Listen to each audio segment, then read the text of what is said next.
6 फुटांवरील सर्व पीओपी मूर्तींचं विसर्जन नैसर्गिक स्रोतात होणार आहे। हायकोर्टाचा पीओपी संदर्भात मोठा निर्णय देण्यात आलाय।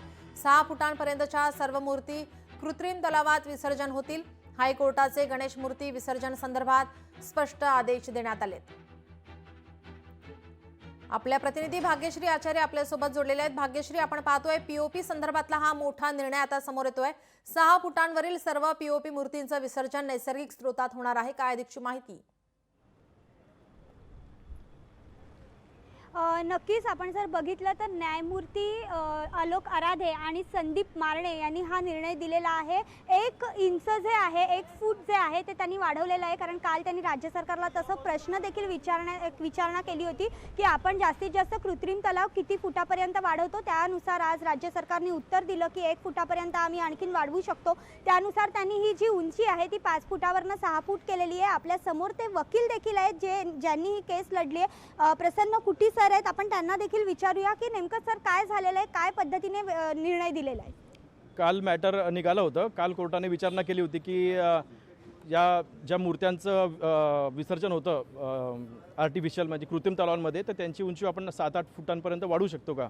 तर त्यावरती उत्तर देण्यासाठी आज मॅटर ठेवण्यात आलं होतं आणि राज्य शासन तसेच कॉर्पोरेशनचे वकील यांनी 1 फूट वाढवण्याबद्दल अनुकूलता त्यांनी दाखवली की आम्हाला तेवढं शक्य होईल, कारण की जर उंची वाढवली त्या मूर्त्यांची कृत्रिम तलावात तर इथे ज्या लहान लहान मूर्त्या आहेत तर त्यांचं विसर्जन करणं आम्हाला पॉसिबल होणार नाही। तितकेच आम्हाला कृत्रिम तलाव बनवावं लागेल आणि तितकी जागा पण नाही आणि वेळसुद्धा नाही। सर, कधीपर्यंतचा हा निर्णय आहे आणि त्यानंतर तुमची परत भूमिका काय असणार? सध्याचं कोर्टाने जी एक प्रोटेक्शन म्हणतो आपण त्याला, इंटरिम ऑर्डर जी आहे ती मार्च 26 पर्यंत दिली आहे। म्हणजे येणारे जे पुढचे उत्सव आहेत, नवरात्री उत्सव तसेच माघी गणपती, तोपर्यंत दिलेला आहे। आणि परंतु प्रकरणाची सुनावणी ही 8 आठवड्यानंतर आहे, त्याच्यामुळे मॅटर वेळोवेळी लढलं जाणार आहे येत्या काळामध्ये।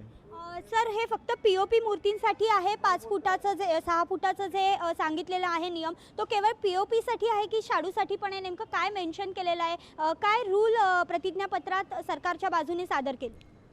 या जो 6 फुटाचा नियम आहे तो प्लास्टर ऑफ पॅरिसच्या मूर्त्यांबद्दलच आहे। त्याच्या मागे ज्या मूर्त्यांच्या मागे जो एक कोर्टाने सांगितलेला घालून दिलेला एक ज्या निशाण असेल त्या मूर्तीबद्दलच हा निर्णय आहे। इतर सगळ्या मूर्त्या ज्या आहेत त्या नैसर्गिक याच्यात त्यांचं विसर्जन शक्य आहे। नक्कीच धन्यवाद सर आमच्याशी बातचीत केल्याबद्दल। आपण बघतोय की एकंदरीतच हा जो निर्णय आहे हा अत्यंत महत्त्वपूर्ण आहे, कारण काहीच दिवसांवर गणेश उत्सव येऊन ठेपलेला आहे। मूर्तिकारांना खरं तर मूर्ती बनवायची लगबग असते आणि या सगळ्या निर्णयामुळे त्यांच्या मूर्ती बनवण्याला देखील विलंब झालेला पाहायला मिळाला होता। आणि आता 2026 मार्च म्हणजेच जो येणारा फेब्रुवारीतला माघी गणपती उत्सव असेल तो देखील सुरळीतपणे या नियमानुसार चालू राहील। मात्र 2026 नंतर पुन्हा एकदा या सगळ्यांना पीओपी साठी कोर्टामध्ये परत उभं राहावं लागणार आहे आणि त्यावेळेला नेमका काय निर्णय येतो हे बघणं देखील तितकंच महत्त्वाचं ठरणार आहे। जी, धन्यवाद भाग्यश्री आपण दिलेल्या या सविस्तर माहितीसाठी। यावर मंत्री आशिष शेलार बंदी जी पूर्वी घातली होती ती न्यायालयाकडनं राज्य सरकारने सोडवून घेतली। आता त्यापुढे ऐतिहासिक निर्णय आमच्या मूर्त्यांचं विशेषतः सार्वजनिक गणेशोत्सव आणि त्यातल्या आमच्या गणपती बाप्पाच्या मूर्त्यांचं विसर्जन प्रथा परंपरेनुसार वाजत गाजत होणार की नाही आणि बरोबरीने पर्यावरण पूरक व्यवस्थाही निर्माण होणार की नाहीत याबद्दलची शंका दूर झाली। पीओपीवर प्रक्रिया होऊ शकते आणि म्हणून या सगळ्याला समुद्र आणि नैसर्गिक जलस्रोतांमध्ये विसर्जनाचा रस्ता हा काढता येऊ शकतो ही भूमिका अहवालातनं मांडली। माननीय मुख्यमंत्री देवेंद्रजींचं मी धन्यवाद देतो। लोकशाही मराठी ऐका, पहा, जागरूक रहा।